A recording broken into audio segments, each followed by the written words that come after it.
ইরানি ক্ষেপণাস্ত্র হামলায় বাহরাইনে আরেক বাংলাদেশি নিহত হয়েছেন। সোমবার ভোরে চট্টগ্রামের মোহাম্মদ তারেক মধ্যপ্রাচ্যের দেশ বাহরাইনে একটি ড্রাই ডক শিপইয়ার্ডে ডিউটিকালীন সময়ে ইরান থেকে ধেয়ে আসা এক বিধ্বংসী ক্ষেপণাস্ত্র হামলার শিকার হন।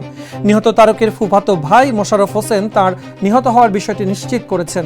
জীবন অবাক না করলে কে করবে? 28% মিল্ক ফ্যাটের অবাক করার সাথে ফ্রেশ মিল্ক পাউডার। জীবন অবাক করুক প্রতিদিন। নিহতের পরিবার জানিয়েছে মরদেহ দেশে আনার বিষয়ে প্রয়োজনীয় প্রক্রিয়া চলছে।